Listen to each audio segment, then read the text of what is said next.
What landing spot do you like for Anthony Richardson?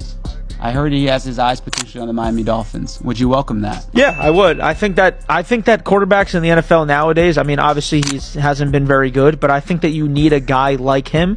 He's just got to put it all together. I think you need a guy that can move, a guy that's durable, even though obviously that whole eye thing was weird. But I would say that, if he can develop a little bit more, you get him on a really cheap deal, why not? Take a chance. I just feel like you speak on development. I just feel like at this point that AR would have developed by now. There's something immaturely and mentally that's off with him.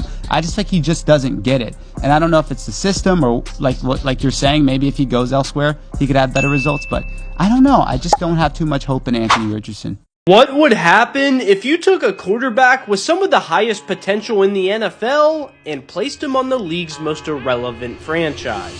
Some of the biggest news to come out of the NFL this week is Colts former 4th overall pick Anthony Richardson getting permission to seek a trade. This, of course, comes after he lost the QB battle last summer to Daniel Jones, who is practically a lock to return as Indy's starter for the 2026 season. Now, we can talk all day about how the Colts should have handled his development better, but right now, we gotta find the best fit for AR. The most popular take I've seen thrown around is him going to a team like Buffalo or Baltimore, where he can sit and learn behind a franchise QB, similar to what Malik Willis has done the past 2 years in Green Bay. That's not a bad idea at all, but what if Richardson got his fresh start with the Arizona Cardinals? They're likely going to release Kyler Murray sooner rather than later, leaving their QB room with veteran journeyman Jacoby Brissett for the time being. Yes, Arizona is an organization that's been a complete dumpster fire since the dawn of time, but there are some positives with the current team. Richardson would have a supporting cast of a top tight end in Trey McBride, along with young receivers Marvin Harrison Jr. and Michael Wilson, who broke out the second half of last season. On top of that, they have picks 3 and 34 in the draft, one of which will likely be used on an O-lineman, at least I'd hope. It's not just the roster that makes the Cardinals an interesting spot. I think newly hired head coach Mike LaFleur could play a large role in Anthony's development. He spent time with 2 of the best offensive-minded coaches in football in Kyle Shanahan and Sean McVay, with him being the Rams OC the last 3 seasons. Plus, LaFleur brought in Matt Schaub as his QB coach, and while it will be his first year in the position, he's still a 2-time Pro Bowler who spent 16 years in the league. Obviously, it's hard to count on both of those guys in their first years, but if Richardson ends up playing poorly, you let him walk in free agency, and you can draft a QB in what will likely be a stronger 2027 class. If he balls out, then you got your guy, but that's just my thoughts on it, so y'all let me know where you would like to see AR land, and follow for more NFL videos like this.